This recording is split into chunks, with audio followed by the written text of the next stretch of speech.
ॐ भूर्भुवः स्वः तत्सवितुर्वरेण्यं भर्गो देवस्य धीमहि धियो यो नः प्रचोदयात्।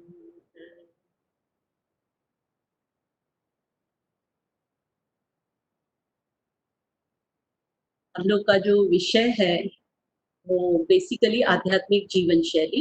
इसका बेस हम लोग जीवन देवता की साधना आराधना गुरु जी की जो पुस्तक है उसके आधार पर, वैसे तो पूरा जो गुरु जी का समग्र वाङ्मय हम लें या हमारा युग निर्माण सत्संकल्प हम लें तो पूरा, और जो भी अभियान है उनका वो पूरा आध्यात्मिक जीवन शैली पर आधारित है। क्योंकि जो अपना मिशन है धर्म तंत्र से लोक शिक्षण का, वो इसी पर बेस करता है। तो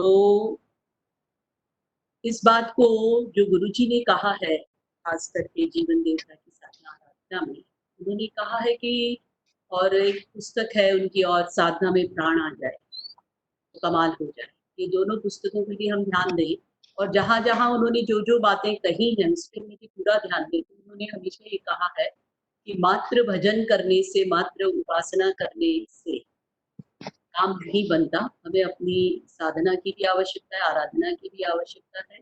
और साधना आराधना का मतलब है जीवन शैली, हमारा सोचना, विचारना, हमारे क्रियाकलाप, हमारा हर स्थिति परिस्थिति के साथ जो निर्वाह है, वो आध्यात्मिक दृष्टिकोण के साथ और धर्मशील होना चाहिए। तो अब इसमें सबसे पहली बात ये आती है कि ये प्रश्न हमारे सामने खड़ा होता है कि आध्यात्मिक जीवन शैली का मतलब क्या है? और क्यों आध्यात्मिक जीवन शैली, या क्यों धर्म? बात क्या है और धर्म है क्या वास्तव में? तो हम लोगों में से कोई, अभी तक काफ़ी चर्चाएँ आप लोगों की शायद हो चुकी हैं। मैं क्या हूँ पर भी आपकी चर्चा हुई है, और पंचकोशी शिक्षा। हुँ? हेलो? अच्छा। तो हम में से कोई भाई या बहन ये बता सकती है कि धर्म क्यों और धर्म क्या है?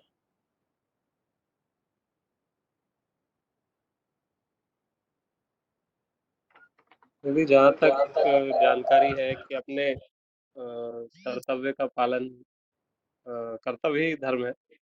हाँ। जिस समय जिस परिस्थिति में जो आपका कर्तव्य हो वो आपका धर्म। अच्छा, कर्तव्य का मूल्यांकन या कर्तव्य क्या है, या कर्तव्य का विवेक कहें जिसको हम, उसको हम किस आधार पर करते हैं? बहुजन हिताय बहुजन सुखाय की भावना से जो निर्णय लगता हो वो धर्म कहलाएगा। ठीक है। और कहना था। एक एक लेवल पर ये बात ठीक है, और थोड़ा-सा एक और पहलू इसमें आता है, वो ये आता है कि प्रयोजन किस चीज़ का, तो उसमें थोड़ा-सा अपन लोग एक चर्चा कर लेते हैं, पूरी बात को समझ लेते हैं एक बार। कि धर्म, जो कर्तव्य हमारे होते हैं, वो कर्तव्य, यही मेरा कर्तव्य है या इस स्थिति में ये मेरा कर्तव्य है, इसका निर्धारण कैसे होगा? तो उसमें जो पूरा हम, यदि एग्जिस्टेंस के पूरे अस्तित्व के, यदि हम उसकी पूरी अंडरस्टैंडिंग हमारे पास हो जाए एक बार कि अस्तित्व क्या है, एग्जिस्टेंशियल रियलिटी क्या है, तो हमको धर्म को और अपने कर्तव्य का मूल्यांकन करना बहुत इजी हो जाता है। तो उसमें हम यदि देखें, तो जब अर्जुन ने भी कृष्ण से कहा तो कृष्ण ने अपना विराट स्वरूप दिखाया, और विराट स्वरूप दिखाया तो सारा एग्जिस्टेंस उनके अंदर है। मतलब परमात्मा एक चेतन, परमात्मा बोले ईश्वर बोले, वो एक चेतन सत्ता है, और सारे चीजें उसी के अंदर विद्यमान है। और ये एक चेतना में होने के कारण अलग अलग दिखते हुए भी सारी चीजें यूनाइटेड, सब चीजें एक हैं। जैसे हमारा शरीर है, शरीर के अंदर जीवात्मा रूप में एक मैं ही चेतना के रूप में विद्यमान हूँ, और इसलिए इस शरीर के जितने अंग अवयव हैं, सेल हैं, सब में चेतना है, पर सबका अपना एक एक इंडिविजुअल फंक्शन है, पर सब में हार्मोनी है, सब में इंटरडिपेंडेंसी है, और सबका जीवन और अस्तित्व जो है वो एक दूसरे पे डिपेंडेंट है कि नहीं? ये बात आती है कि नहीं? ठीक है ना?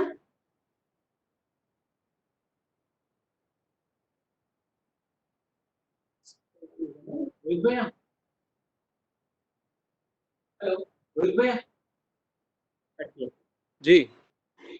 हाँ भैया, थोड़ा सा सारे लोगों का रिस्पॉन्स नहीं आ पाएगा क्या? बातचीत ऐसे नहीं हो पाएगी? हाँ दीदी, सभी लोग जब आप हो पाएगा। अपना कुछ दीदी से कहना चाहें तो अपना माइक अनम्यूट करके आप बोल सकते हैं। अभी सभी को म्यूट इसलिए कर रखा है कि बैकग्राउंड नॉइस ना आए। जो भी बोलना चाहे वो अपने आप को अनम्यूट करके बोल सकते हैं। अच्छा, ठीक है भैया। जी। तो हाँ, कभी जैसे जो बात मैं बोल रही हूँ उसमें कुछ भी डाउट आए तो आप लोग अपने आप से पूछ लीजिए, है ना? और अदरवाइज मैं ये मान के चलती हूँ कि जितनी बात हम कर रहे हैं वो बात सबको मतलब रियलाइज हो रही है, सबको समझ आ रही है, सबके संज्ञान में आ रही है, परसीव कर पा रहे हैं उस बात को, है ना? जी दीदी। तो है ना, तो ये जो है आपकी बात चल रही थी कि जैसे हमारा एक शरीर है, एक यूनिट जब हो जाता है, एक शरीर हमारा पूरा एक यूनिट है, एक ही चेतना उसके अंदर है। जैसे एक शरीर से दूसरा शरीर भिन्न है, पर एक जीवात्म चेतना जो है वो एक शरीर के अंदर है और वो पूरा इसका संचालन कर रही है। तो एक यूनिट के कारण और डिफरेंट ऑर्गन्स में हार्मोनी है, इंटरडिपेंडेंसी है, उसका लाइफ और एग्जिस्टेंस एक एक ऑर्गन का, एक एक सेल का डिपेंड करता है एक दूसरे के ऊपर, है ना? कोई भी बॉडी का पार्ट बॉडी से अलग होकर अकेले एग्जिस्ट नहीं कर सकता, ना उसकी सर्वाइवल रहेगी, ना कोई मतलब जीवन भी नहीं चल सकता, लाइफ भी नहीं चल सकती। मोर ओवर जो इंटरडिपेंडेंसी है, फिर एक बात और समझ में आती है कि बॉडी का हर ऑर्गन जो है वो केवल अपने लिए काम नहीं करता।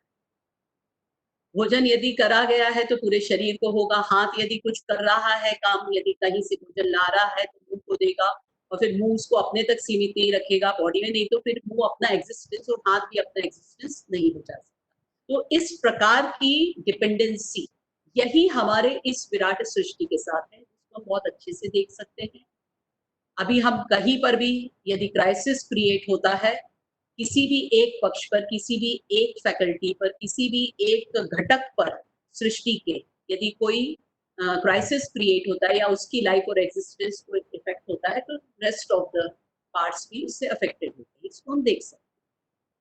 तो अब इसमें हमको कर्तव्य, जो भैया ने अभी बात कही थी, रोहित भैया ने, कि हमारा कर्तव्य है कि हम सबका ध्यान रखते हुए कार्य करें। तो ये हमारा कर्तव्य क्यों हो जाता है, ये हमको पकड़ में आया।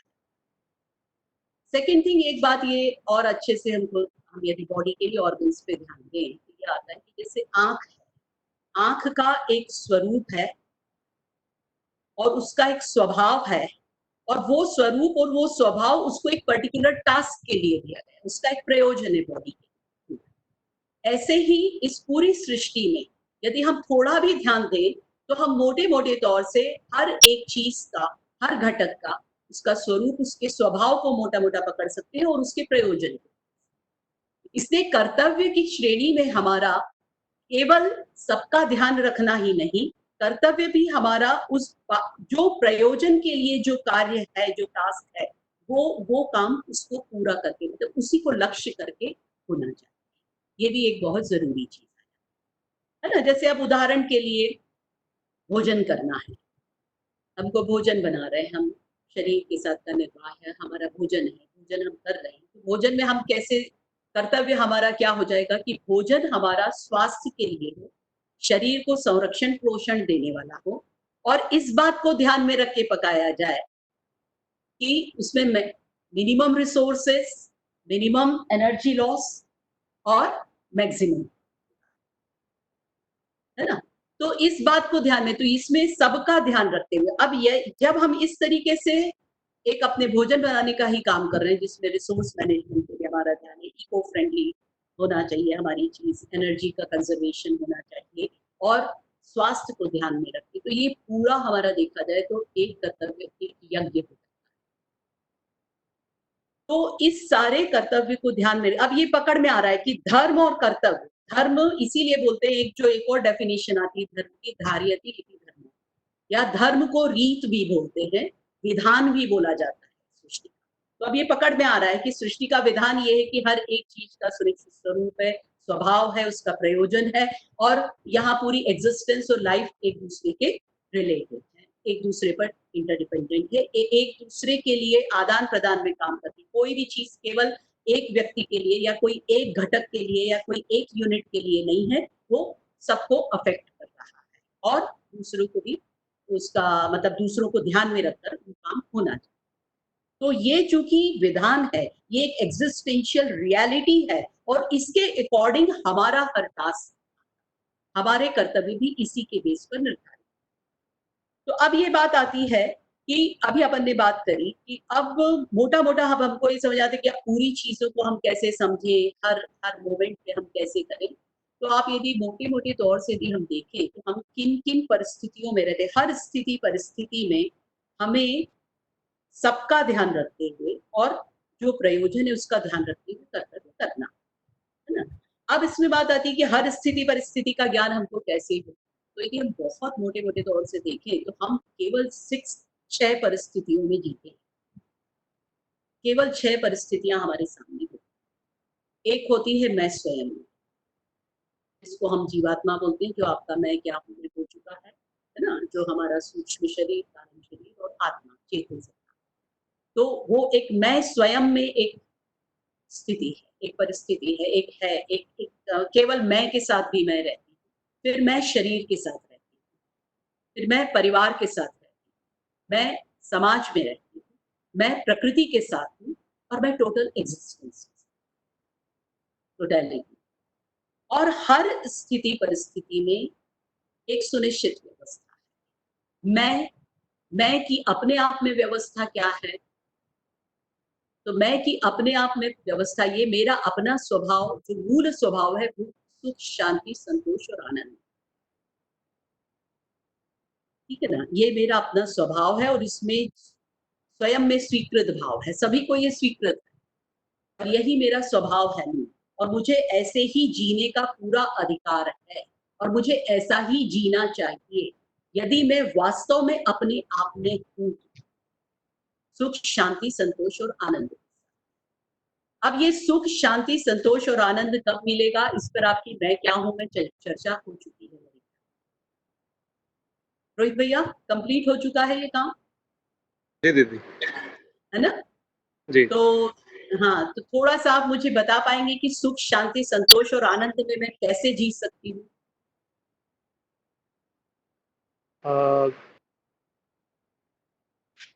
प्रश्न थोड़ा सा क्लिष्ट है मेरे लिए, और कोई यदि इसका उत्तर देना चाहे।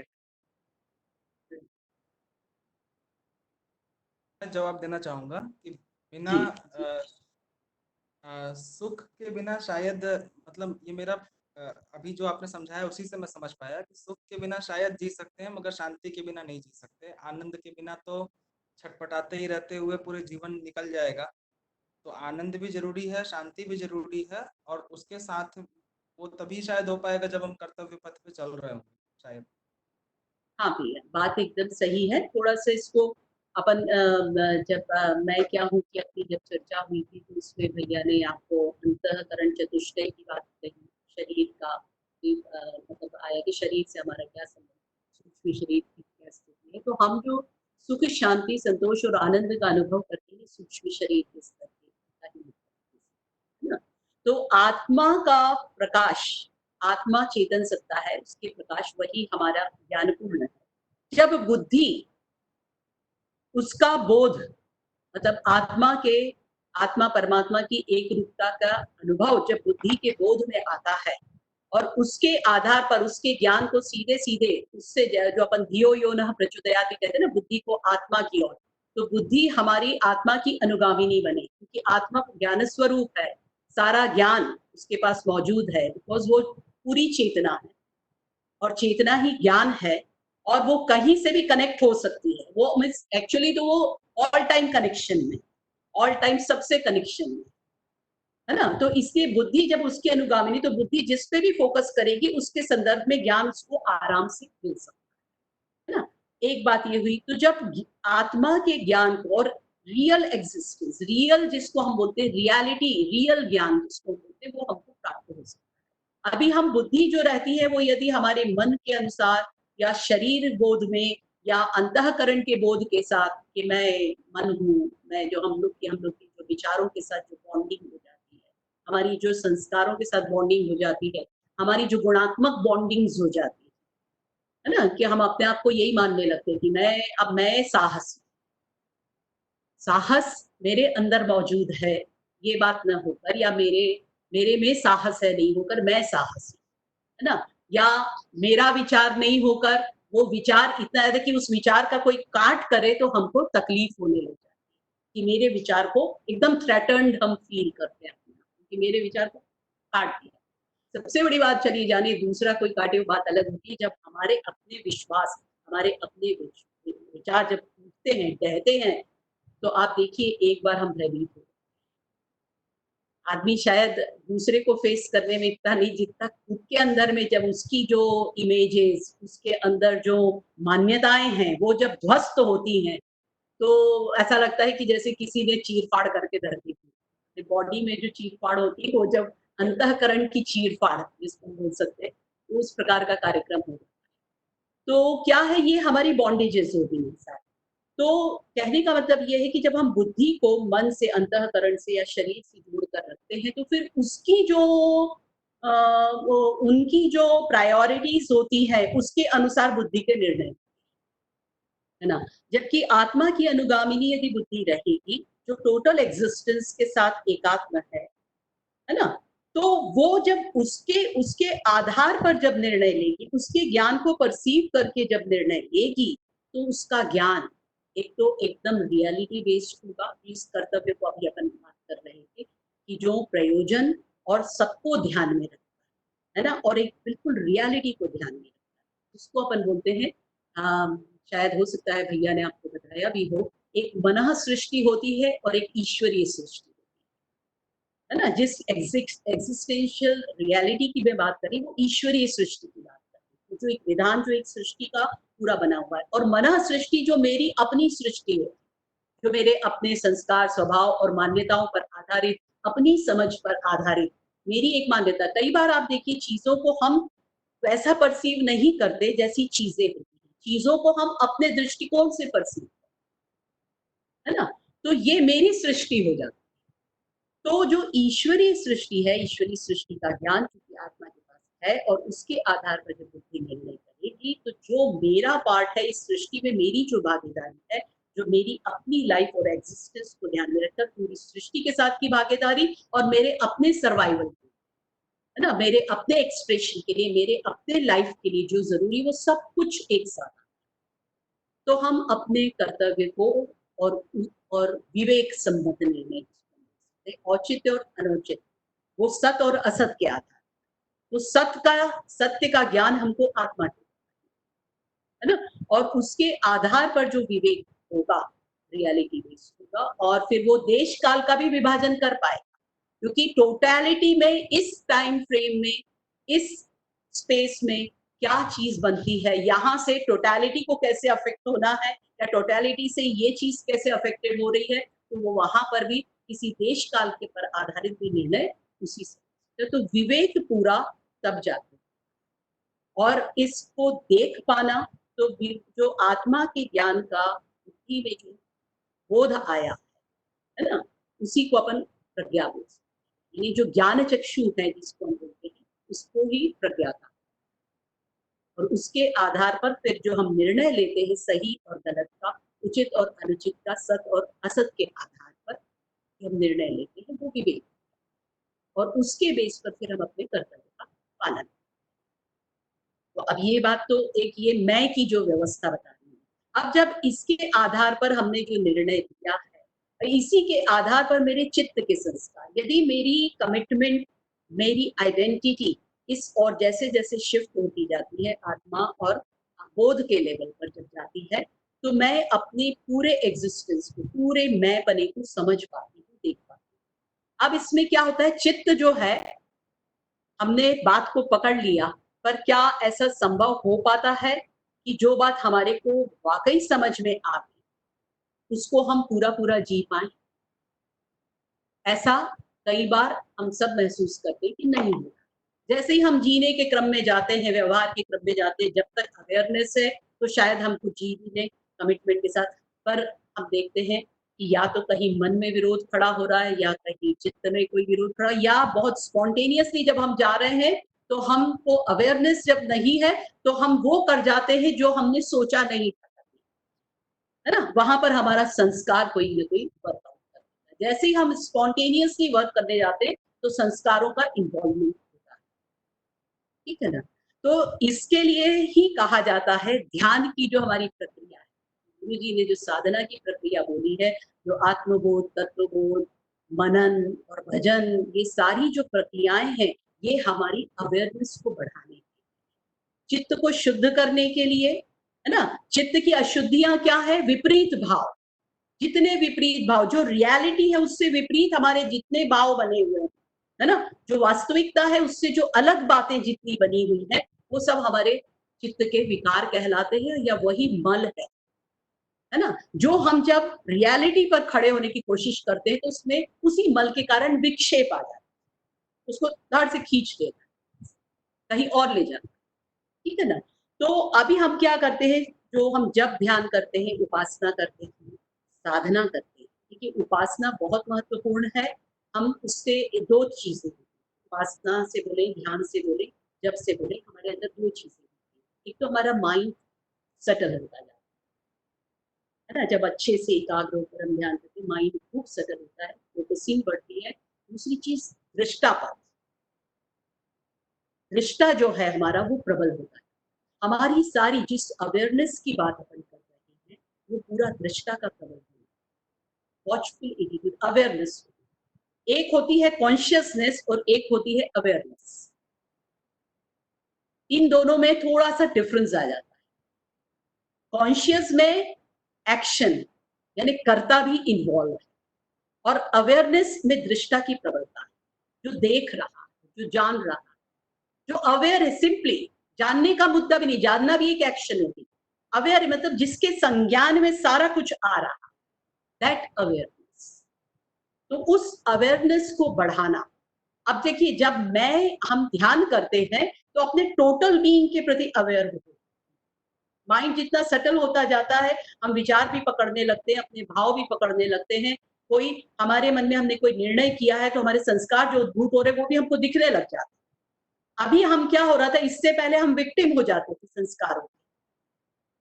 अभी जैसे ही होगा, मैंने कोई निर्णय किया कि भाई मेरे को इस तरीके से करना है, उसके विपरीत कोई भाव यदि मेरे अंदर में उत्पन्न हो रहा है तो वो मैं ऑब्जेक्ट हो गया, अब मैं उसकी विक्टिम नहीं हूँ।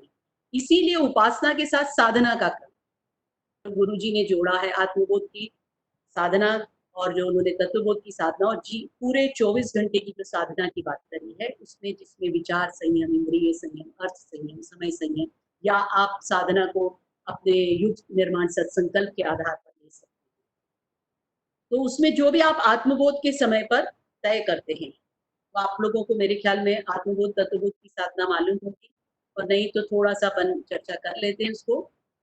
मेरे ख्याल में कि सुबह उठकर, गुरुजी ने बोला है, सुबह उठते ही बिस्तर पे आपको आपका आज नया जन्म है,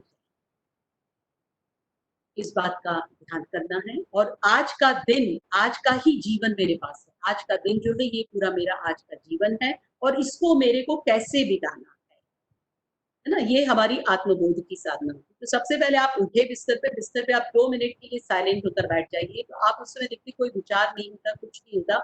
जब आप केवल मैं पर ध्यान देंगे तो आपको ऐसा लगेगा कि तुम्हारा कॉन्शियस, आपका धीरे-धीरे चेतना के प्रति परसेप्शन बढ़ने लगेगा। उसमें आप जितनी देर रिटेन कर सकते हैं करिए, और उसके बाद में यदि बन सके तो इसी चेतना के परसेप्शन के साथ आप पूरा यही चेतना थोड़ा-सा उसको एक्सपैंड करने की कोशिश करिए, आपको लगेगा ये सारा सर्वव्यापी चेतना के साथ एक है। तो जितनी देर इसको परसीव कर सकते हैं करने की कोशिश करिए, रिटेन कर सकते हैं। उसके बाद में आप गुरुजी माता जी का ध्यान कर सकते हैं, है ना? अब अभिव्यक्त रूप में, ये चेतना के अभिव्यक्त रूप में मैं एक मनुष्य हूँ, है ना? या सूक्ष्म शरीर है, या स्थूल शरीर में मनुष्य रूप में हूँ, एक जीवात्मा के रूप में हूँ, परमात्मा का अंश रूप में हूँ, और गुरु से मिला, सद्गुरु रूप से। ईश्वर हो सकते हैं, हमारे गुरु जी हैं, गुरु और सद्गुरु में कोई अंतर, गुरु और परमात्मा में कोई अंतर नहीं होता, ये आप हम सब जानते हैं।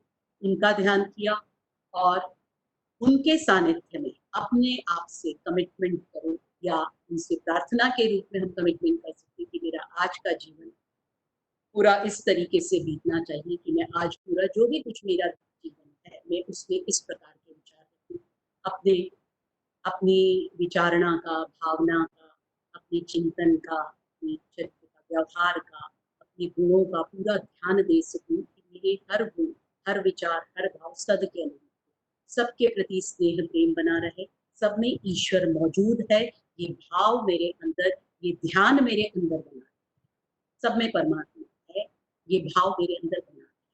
अब ये क्यों, अभी अपन यदि इस पे चर्चा कर पाए, यदि आज है तो आज, नहीं तो कल, कि ये क्यों जरूरी होता है और कैसे हमारी डे टू डे लाइफ में ये काम आता है, ये अपन इसमें बहुत सारे मुद्दे आएंगे तो पकड़ में आ सकते हैं। ये मेरा बना रहे किन बातों में, यदि मुझे आज कोई ऐसा पर्टिकुलर लगता है मेरे अंदर, मेरे को इस गुण का संवर्धन करना है ना, इस उसको मेरे को ध्यान रखते हुए मेरे को सारे काम करने हैं। फिर आज के पूरे टास्क, मेरे दिन भर के क्या क्या काम करना है, मुझे अपने शरीर के लिए किन बातों का ध्यान रखना है, परिवार के साथ, समाज के क्षेत्र में मेरा जो काम है, जो मेरा वर्किंग प्लेस है, वो अपने आप में एक समाज में भागीदारी है मेरी, एक वो है।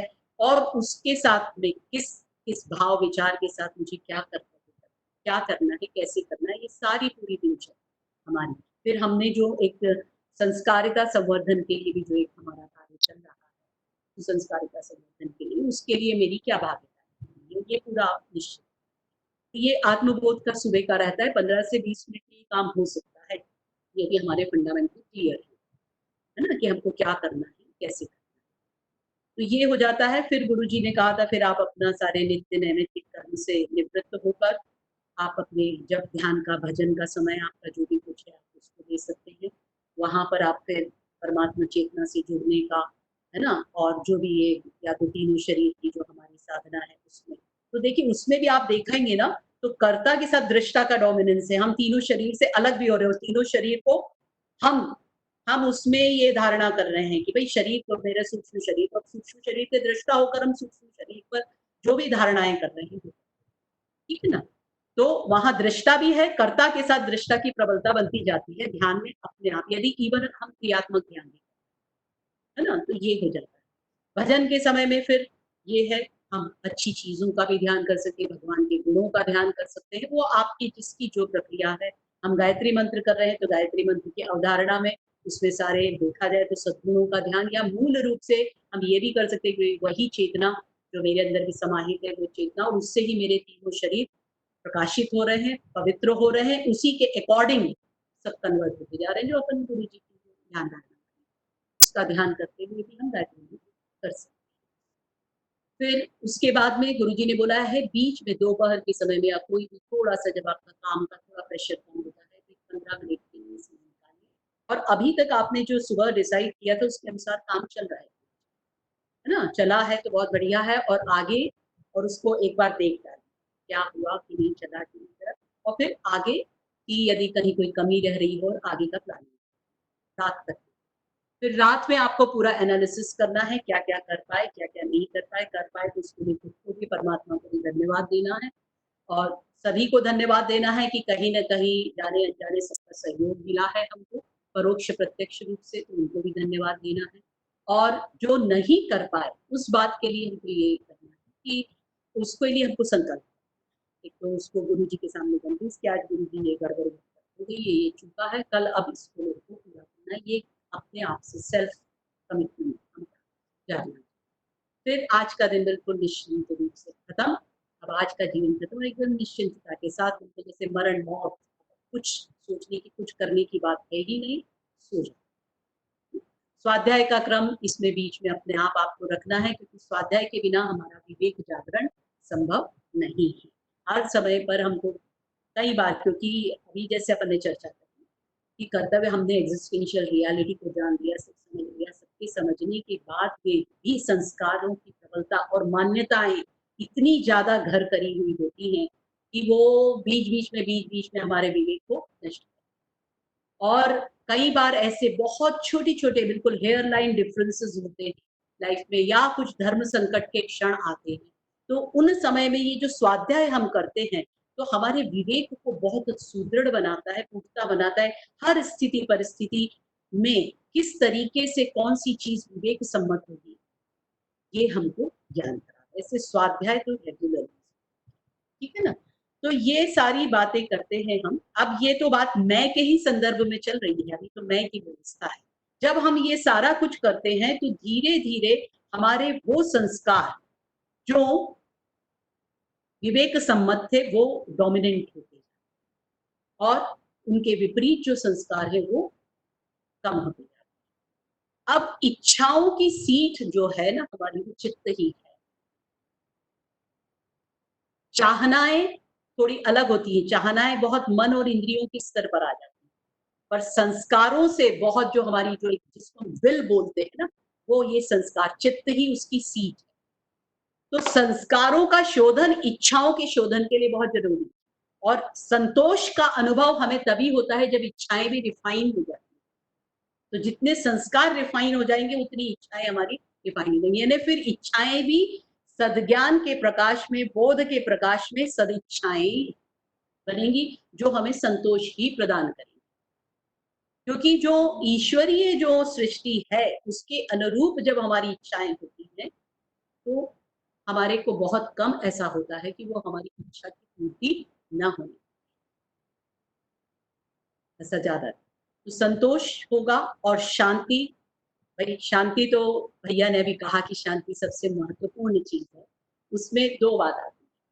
शांति एक तो हम जब कर्तव्य का अपना पालन करते हैं, तो जिनके साथ हमारी डीलिंग है, जिन भी चीज़ों के साथ हम कर्तव्य का निर्वाह कर रहे हैं, वो आपका कभी अपोज़िशन नहीं कर सकते, उनके प्रति कर्तव्य पूरे हो।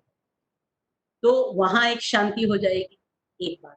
दूसरी बात होती है शांति की कि देखिए, हमने कोई चीज़ डिसाइड करी करने के लिए, जब तक वो काम चलता रहता है हमारे अंदर विचार, शांत विचार हो, विचारों की शांति, ठीक है ना? तो मैंने कोई काम किया, मैंने कोई काम का निर्णय लिया, जब तक काम में हम कर रहे हैं, तो आप देखते हैं कि एक प्रकार का एक इन्वॉल्वमेंट रह रहा है और एक लेवल पर बहुत अशांति भी नहीं है। अशांति नहीं है का मतलब ये नहीं कि पूर्ण शांति, है ना? 2 मुद्दे आते हैं, एक होती है अशांति, कर्तव्य पालन के साथ अशांति बहुत हद तक हम खत्म कर दें, पर पूर्ण शांति विचारों के शांत होने। तो यदि मेरा निर्णय विवेक सम्मत है, मेरी इच्छा उसके अनुरूप है और उसी के अनुरूप मेरी विचारणा और चाहना भी बन रही है मन के स्तर पे। मन के स्तर पे जो मन, ये यहाँ पर मन जो अपन बोल रहे हैं, शरीर से जुड़ा हुआ है, जिसको प्रवृत्त मानस भी कहा जाता है ना? उसमें उस प्रकार की चाहनाएँ जो बाहर से भी अफेक्टेड होती हैं, उस प्रकार की चाहनाएँ वहाँ होती हैं। यहाँ मेरी संस्कारगत इच्छाएँ और वहाँ पर बाहर से अफेक्टेड होने वाली, यानी इंद्रियों से, शरीर से या बाहर से।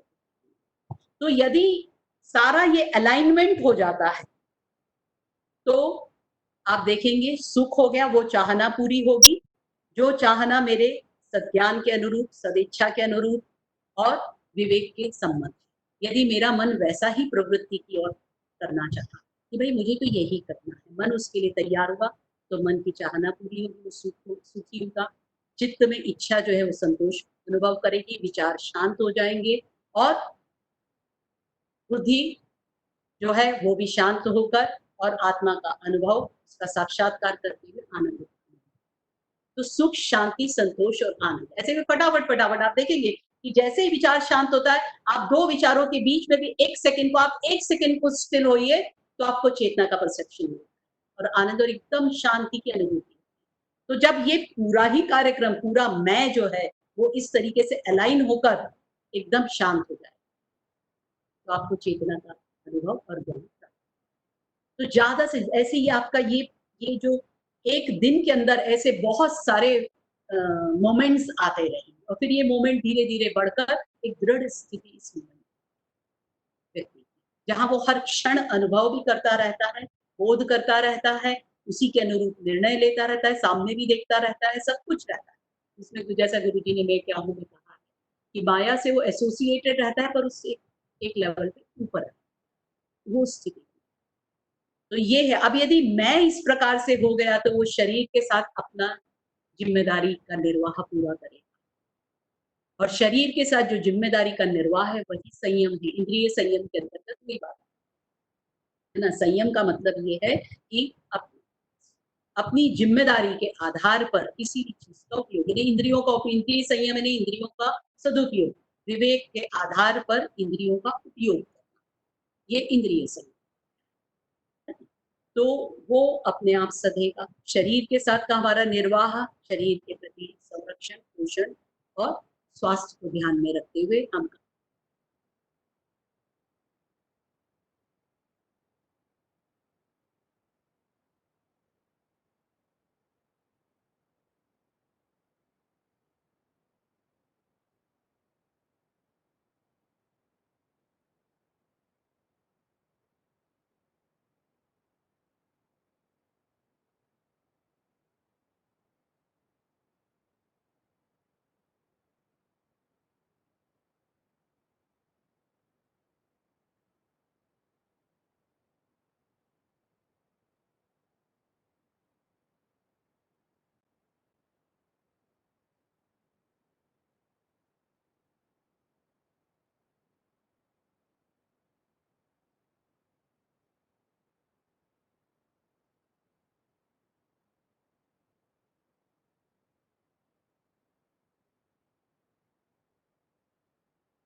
हाँ।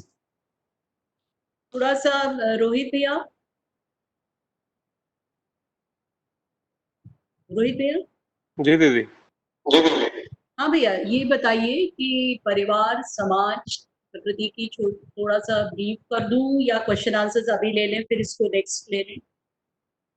हाँ दीदी, आज के क्वेश्चन आंसर्स ले लेते हैं और हाँ फिर आगे कल ले लेंगे।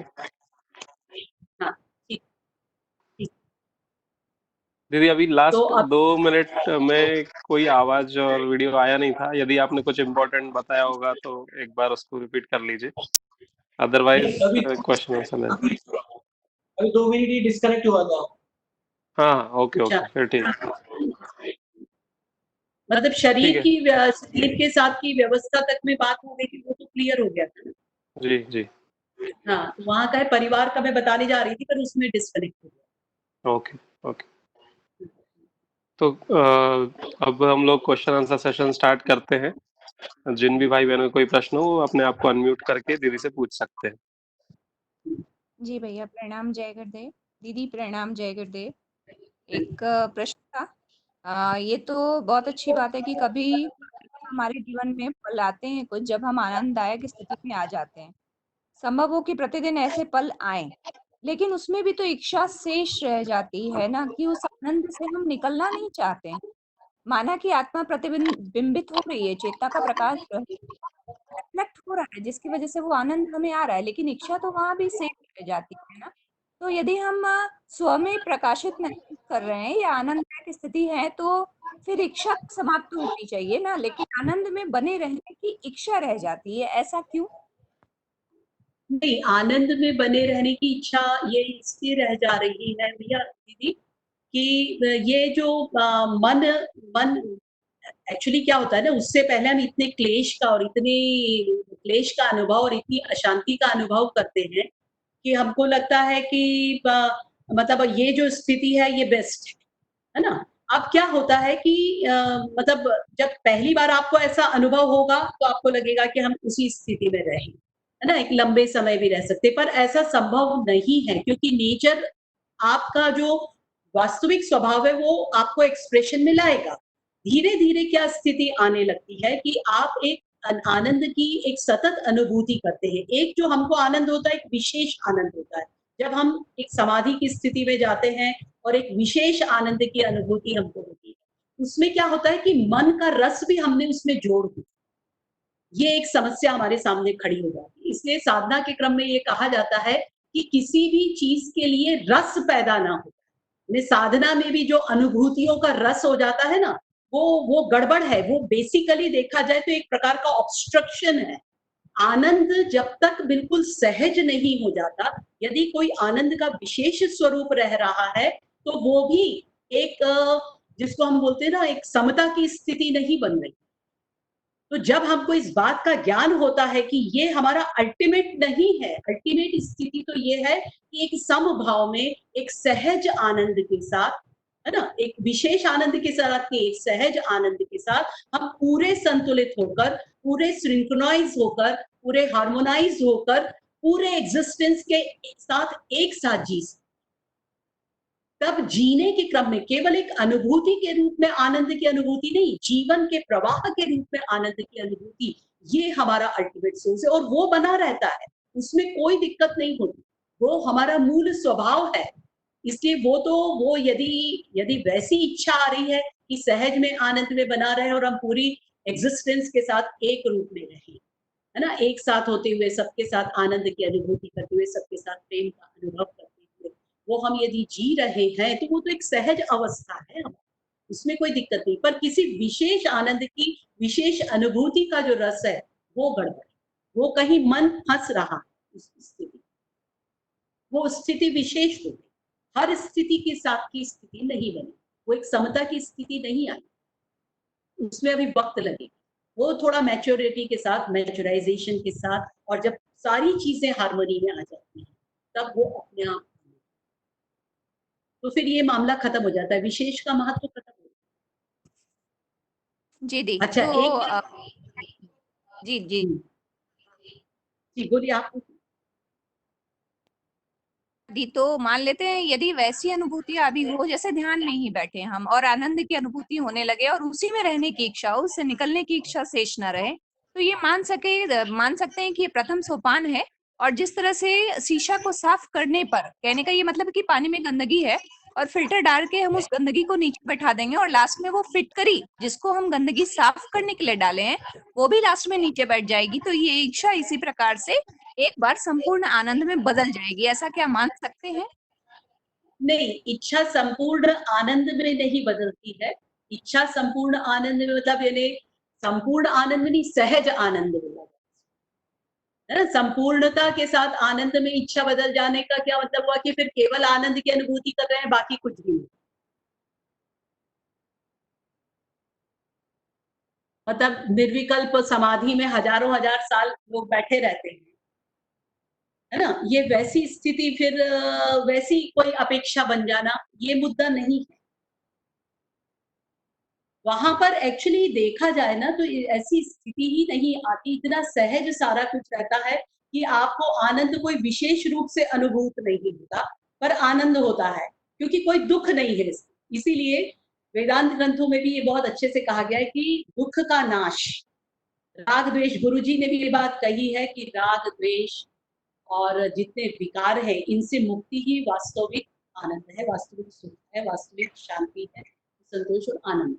तो जब ये पूरा हार्मोनी में आ जाता है तो इच्छा भी जो है रहती है, या इच्छाएं जो उठती हैं, वो पूरे एग्जिस्टेंस को ध्यान में रखकर कर्तव्य के रूप में मुझे ये करना है या ऐसा होना चाहिए, सबके बेनिफिट के लिए, सबको ध्यान में रखते हुए वो एक जीना। और एक पूरी, जैसे देखिए, जितनी हमारे दुख हैं वो हमारे या तो कंफ्यूजन से पैदा हो रहे हैं, या मेरी कोई ऐसी इच्छा है जो पूरी नहीं हो रही है, उससे हो रहे हैं, है ना।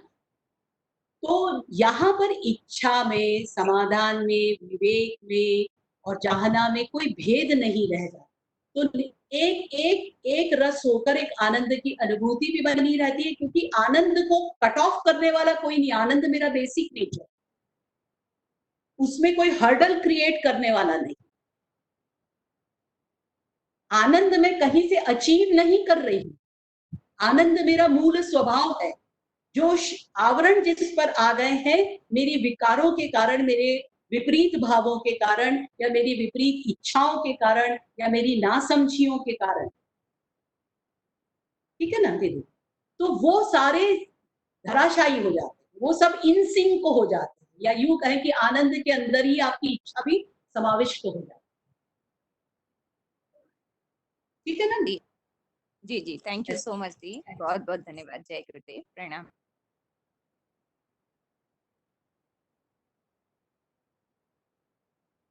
और कोई प्रश्न? इसमें थोड़ा सा मैं एक बात कहना चाहूंगी, दीदी के प्रश्न के आधार पर एक बात आई कि हम लोग जो भी कुछ चीजें अंडरस्टैंड करते हैं, जो चीजें अपन लोग यहाँ चर्चा कर रहे हैं या ये कर रहे हैं, इसके साथ हम एक कल्पना हमारी बनती है, जो हमने समझा है उसके आधार पर हम एक परिकल्पना करने लगते, और फिर उस परिकल्पना का साक्षात्कार करना चाहते हैं। ये हमारे साधना क्षेत्र की सबसे बड़ी, कई बार हम लोगों को मात्र देरी इसलिए लगती है कि हमने जो अंडरस्टैंड करा वो कुछ थोड़ा सा मिसिंग रहा, मतलब कुछ थोड़ा ट्विस्ट कर गया, और उसके अनुसार मेरी परिकल्पना बन गई, और चूंकि वो रियलिटी नहीं तो वो कभी साक्षात्कार में आ नहीं सकती, और वो नहीं आई तो फिर मेरा तो हो ही नहीं रहा है कुछ। हमको कई बार डिले इसलिए होता है, इसलिए ये कहा जाता है कि गुरु जो बोलता है, हम समझने के क्रम में जो जो जितनी बातें समझते हैं, वो जो गुरु ने बात कही है, हमारी जो बुद्धि उसके कहीं विपरीत जा रही है, उस बात को ध्वस्त करने के लिए हम समझते हैं। उस समझ के बेस में नहीं, आप स्टार्ट तो बिल्कुल गुरु जी जैसा बोल रहे हैं, बिल्कुल गुरु के आधार पर काम करते चले, चीजें आपके सामने, सत्य का दर्शन, वो उसमें भी कहा गया है ना, सोई जाने जेहि देई जनाई, है ना, रामचरितमानस में आता है। और गुरु ही, और इवन वेदांत में भी कहा जाता है, जहां पर वो बोलते हैं भाई आत्मा परमात्मा एक है, सब सब मान रहे हैं, वो भी ये बोलते हैं मल और विक्षेप हम साधना के द्वारा हटाते हैं, आवरण तो गुरु कृपा और ईश्वर कृपा से ही हटता है। ठीक है ना। तो इसलिए गुरु ने जो रास्ता बताया आप उसको करते चलिए, और जो गुरु जैसा बोल रहा है बिल्कुल बिल्कुल वही अवधारणाएं बनाइए, उसी के साथ चलिए, और अपने फंडामेंटल्स को, पूरी चीजों को, जो भी बात एक अंडरस्टैंड यदि आप कर भी रहे हैं तो उसको कई तरीकों से देखिए, कई तरफ से देखिए, तब वो कई बार तर्क करके, कई तथ्यों के आधार पर, कई एंगल्स से देखने पर मेरा अंडरस्टैंडिंग जो बन रहा है वो परफेक्ट है कि नहीं, ये मुझे बताना। और फिर जैसे जैसे आप उसको करने पर उतारू होते हैं, और बिल्कुल बिल्कुल कि जैसे मैं अभी कुछ जानती नहीं, बिल्कुल कुछ नहीं जानती, उसके बेस पर जब हम करते हैं, तो हम जैसे जैसे आगे आते हैं तो कई बार हमको ये भी समझ आती है कि अच्छा, जो बात को मैंने ऐसा समझा था वो ऐसी थी, एग्जैक्टली तो ये अपने आप ही सामने है। पर उसमें बहुत ज्यादा, बहुत एक कोई परिकल्पना के बेस पर काम बहुत ज्यादा तो गड़बड़ हो जाती है, अननेसेसरी हम अपना डिले करते जाते हैं। और कई बार तो इतना इतना वो शुभदेव वाली स्थितियां भी बनती हैं कि हम वास्तव में अचीव कर चुके, पर हमने ये सोचा था कि ये तो ऐसा होगा, यदि हम यहाँ पहुंचे तो वहां तो स्वरूप ये होना चाहिए। अब हम वहां पहुंच भी गए पर वो स्वरूप नहीं दिख रहा, तो अभी हम वहां नहीं हैं। कई बार इसी को वो अरविंद ने बहुत अच्छा कहा है कि मेरे और एक समय पे कहते कि मेरे और कृष्ण के बीच में संशय मात्र है, क्योंकि हमें संशय वो पैदा कर देता हमारी बुद्धि कि हम जो ये है कि नहीं, है ना। तो ये सब चीजें आती, तो थोड़ा सा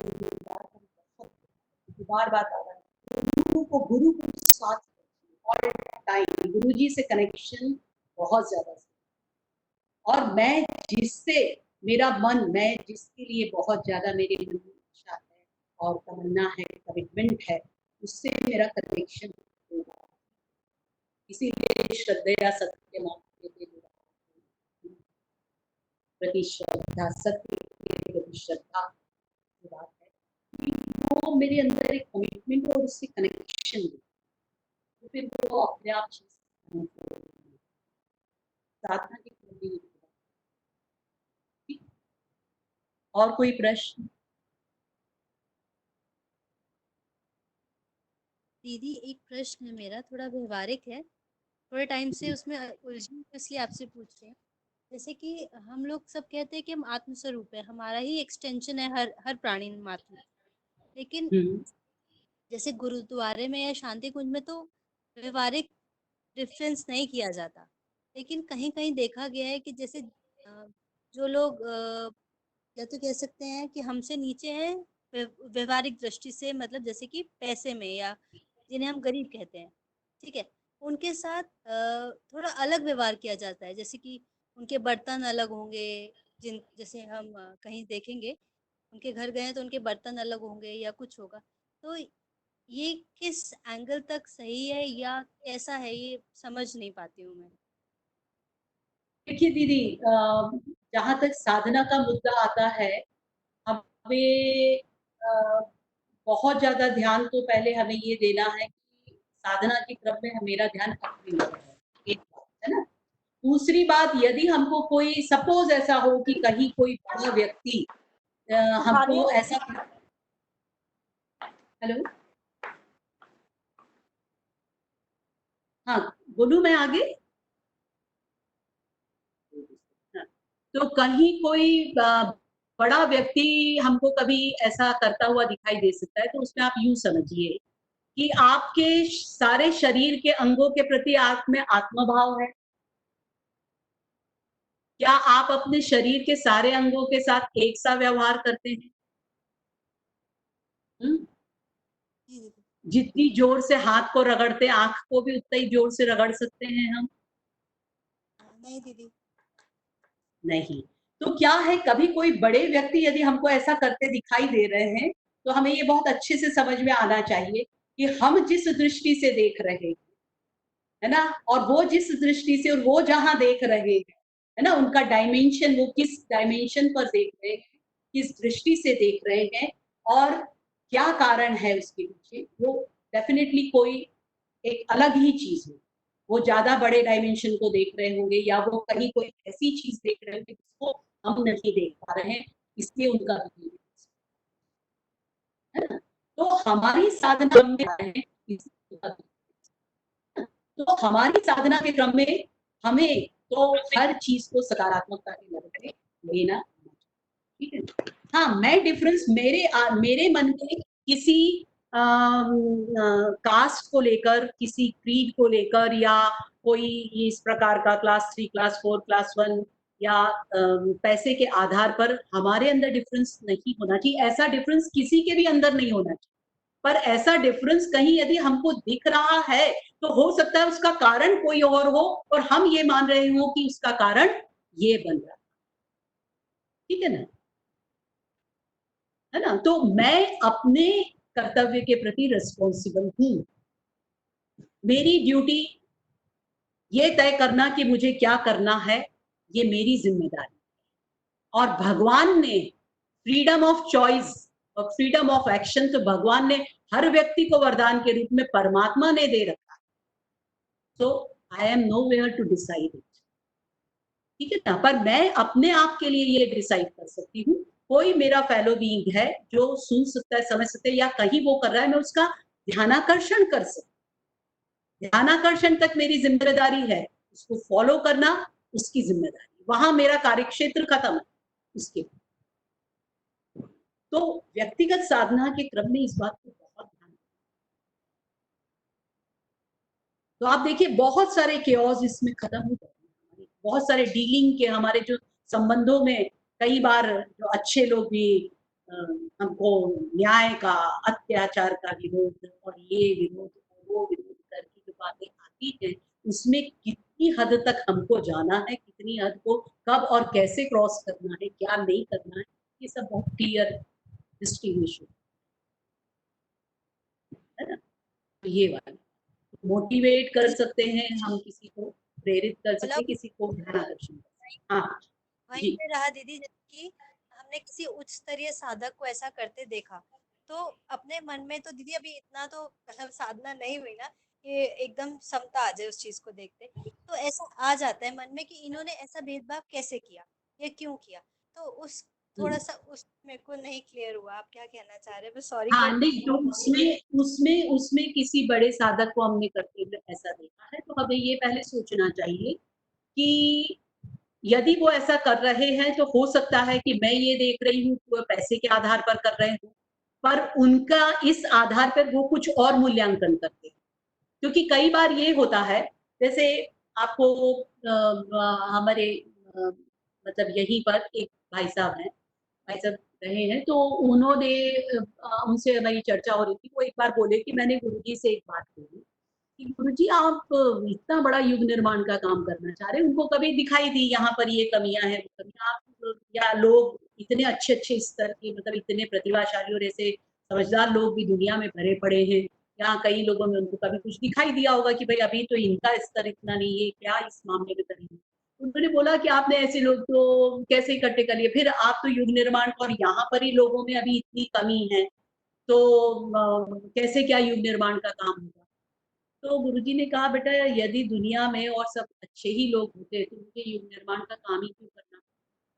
भाई यहाँ पर भी मैं उनको लाया हूँ जो खुद बनेंगे तो वो ये जानेंगे कि यहाँ से यहाँ तक की यात्रा कैसे की जाए, और उसी बेस पर वो करवा पाएंगे। तो क्या होता है कि कई बार कोई बड़े साधक ऐसा कर रहे हैं, वो उस व्यक्ति में क्या चीज देख रहे हैं और किस बेस पर उनको जोड़कर, या उनमें कोई गुंजाइश देख रहे हो कि भाई यदि इनको अभी उनकी टेंडेंसी ऐसी है कि उनको इस बेस पर प्रेफरेंस दिया जाए तो वो थोड़ा सा एक एट ईज फील करेंगे। माइट भी ऐसा हो सकता है, ये मैं केवल माइट भी के आधार पर, वो एट ईज फील करेंगे तो वो थोड़ी उनकी एफिनिटी बनेगी, वो यहाँ आएंगे, फिर धीरे धीरे उनका रूपांतरण होगा। तो ऐसी बात हो सकती है उनके मन में। फिर मैं बोली कि यदि कोई बड़े साधक हैं तो डेफिनेटली हमको जानना होगा कि कुछ उनके दिमाग में है, तो उन्होंने ऐसा किया है जिसको मैं नहीं देख पाती, है ना। या तो आपको यदि बहुत सबसे बेहतर तो है कि यदि आप उनको बहुत अच्छा साधक मानती है, आप अपने बात मन की बात उन पर स्पष्ट रूप से उनसे क्वेश्चन कर सकते। विवेकानंद ने बहुत बढ़िया बात करी कि हमें महान लोगों से, संतों से भय खाने की कोई जरूरत ही नहीं, क्योंकि उनके पास हम निर्भीक होकर, वो उनके पास क्षमा इफरात होती है ना। और जो लोग, मतलब वो उन्होंने ये बात कही कि हमको किसी से डरने की कोई जरूरत नहीं। बोले जो ना समझ है, जो बेवकूफ है या जो मूर्ख है जैसे बोलते हैं हम लोग, तो जो ना समझ लोग हैं उनसे भय खाने की क्या जरूरत, उनकी हमको क्या परवाह करती, और जो समझदार है उनसे भी भय खाने की जरूरत, क्योंकि उनके पास क्षमा है, उनसे हम पूछ सकते हैं। तो पहली बात तो आती है कि आप यदि उनसे पूछ सकते हैं तो पूछ लीजिए, और पूछ नहीं सकते तो ऐसा मानकर चलिए कि डेफिनेटली उनके मन में कोई ना कोई बात रही होगी जो है। और फिर भी यदि बात आती है तो भाई इस बात के लिए अभी मैं क्या कर सकती हूँ, यदि ये बात है भी तो इसके लिए मैं कुछ नहीं कर सकती, है ना। फिर उसमें ये बात आती है कि फिर मुझे उस जगह जाना कि नहीं जाना, ये आपकी चॉइस है। दूसरी बात, उसके लिए भी मैं एक बात बोलूंगी कि ये संसार तो गुण दोषमय है ही, कोई भी संस्था में सब प्रकार के लोग मौजूद हैं, ठीक है ना।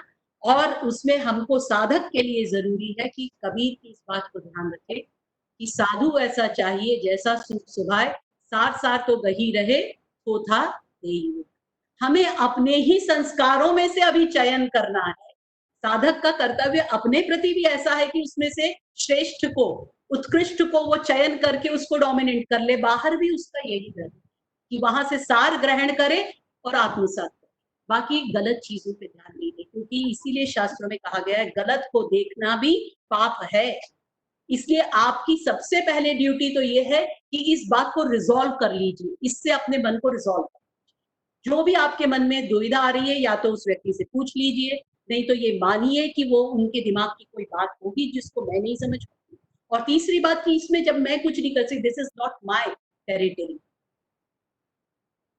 ये उनकी टेरिटरी। यदि मैं उसको नहीं, यदि ये मैंने रिजॉल्व किया, मैं बार बार उस बात का ध्यान करूंगी और जिस बात का ध्यान करूंगी उसे मैं आत्मसात कर लूंगी। मालूम पड़ा थोड़े दिन बाद हम भी उसी राह पर चलते। मन जिसका ध्यान करता है उसी को आत्मसात करता है। तो साधक को बहुत सावधान रहने की जरूरत है। ठीक दीदी? बहुत बहुत धन्यवाद दीदी, आज का हमारा समय हो गया है। तो जो भी और भाई बहनों के प्रश्न होंगे तो वे कल पूछ लें। और सभी की ओर से दीदी को बहुत बहुत प्रणाम, धन्यवाद या उन्होंने समय दिया, मार्गदर्शन दिया। दीदी समापन करें। शांति पाठ। जी। ओम शांति।